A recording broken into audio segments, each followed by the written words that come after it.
आपके मिजाज की सुनाता हूँ। बड़ी उम्र के लोग बैठे हैं तो जीना चाहिए, वैसे इंटरेस्ट कभी ख़त्म नहीं होना चाहिए, चाहे उम्र 55 की हो लेकिन दिल बचपन का होना चाहिए।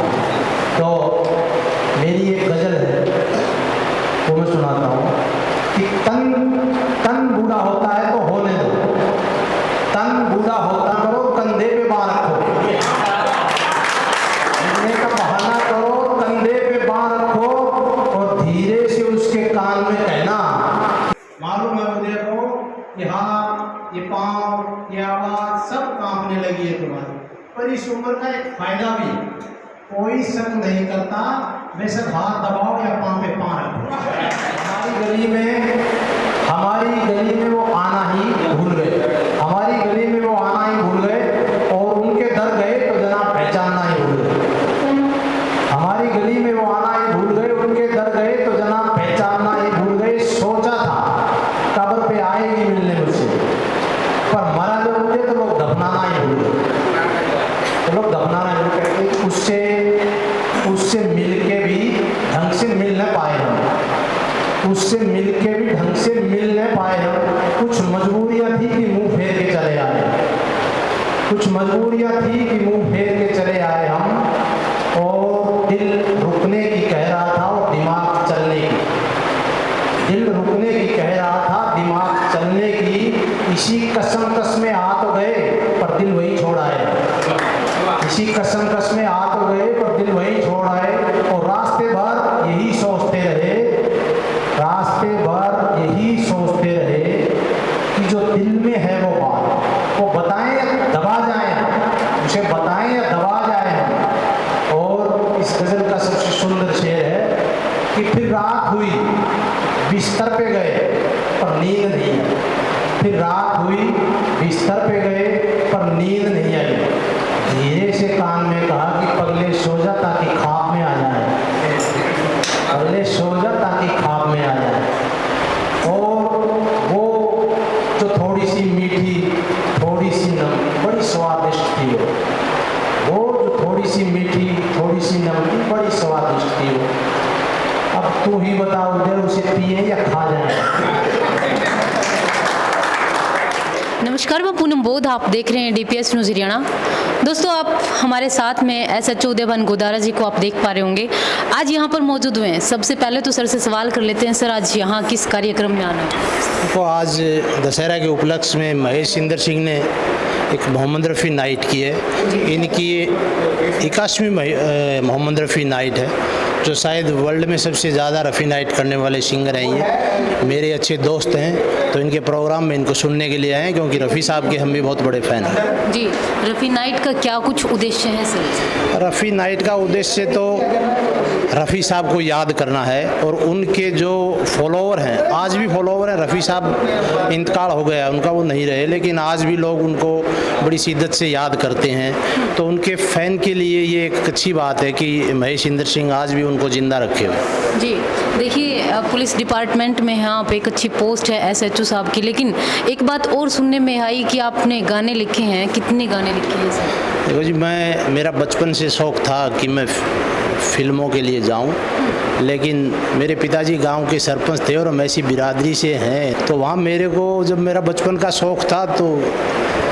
हुई ये इच्छा मेरी जाने की, लेकिन फिर मेरे पिताजी कहते थे कि जी ये काम नहीं करना तो जूत लगेंगे। अच्छा। तो हम उस लाइन में नहीं गए। फिर मैं राइटर था, तो मैं फिल्मों के गीत लिखता था, उस टाइम भी लिखता था। जी। मेरी 13.5 साल की उम्र थी तो मैंने उपन्यास लिखा था उस टाइम, फौलादी फरिश्ता। जी। मैं हवाएं पिक्चर बनी थी शायद 97-98 में, तो उस टाइम भी डायरेक्टर साहब ने मेरे को फिल्म लिखने के लिए बोला था, लेकिन हम कुछ वजह से सामाजिक हिसाब किताब से हम नहीं लिख सके। जी।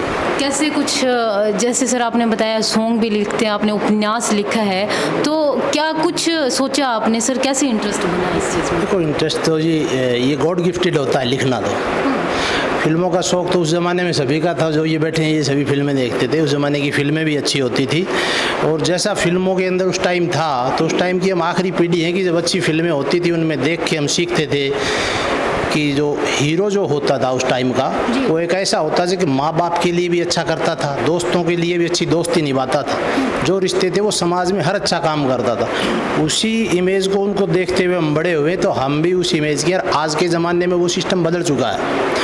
तो उसके जैसे अब मैं दोबारा लिखता हूँ, मेरी एक फ़िल्म गेम द वार अभी शूटिंग जिसकी बॉलीवुड की मूवी है चल रही है, वो मैंने लिखी है। लेकिन अब लोगों का इंटरेस्ट इस टाइप का हो गया है कि अब लोग अच्छे मदर इंडिया जैसी फिल्मों को सपोर्ट न करके अब कबीर सिंह जैसी फिल्में हिट हो जाती है, जिसमें हीरो इस टाइप का दिखाया जाता है कि पता नहीं वो शराबी भी है, कबाबी भी है, लेकिन फिर भी लोग पसंद करते हैं। तो अब एक टेस्ट बदल गया है, लिखने का शौक़ है इसलिए अब भी लिखते रहते हैं। और मैं अपना बताऊँ कि मेरा एक पहला गीत था जिसकी कुछ लाइनें बताता हूँ। मैंने अपने जीवन में जब पहला गीत लिखा, उस गीत का बोल थे कि लगी बातें यार की मीठी, बड़ी प्यार से पढ़ी वो चिट्ठी, जो मुझको मेरे यार ने लिखी, जो मुझे शनिवार को मिली। ये मेरा पहला गीत था। और उस गीत के बाद में हमने काम लगभग 2008-10 के बाद मैंने गीत लिखने छोड़ दिए थे। जो गीत मैंने लास्ट गीत लिखा वो गीत था कि राजू तेरी गली में शहनाई बज रही है, बारात आ चुकी है, डोली भी सज रही है, देखने तो दो मुझे मेरे सनम को, दुल्हन के जोड़े में वो कैसी लग रही है, क्या खूब सज रही है।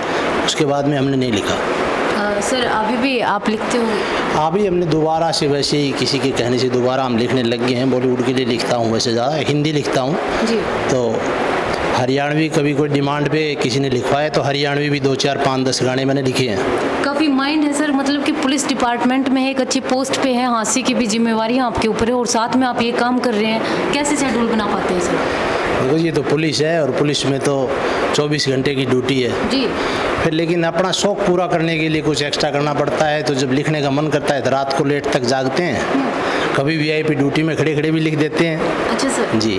काफ़ी अच्छी गज़लें भी आपने सुनाई है। जी हाँ, गज़ल मैं राहत इंदौरी साहब का शिष्य हूँ जी।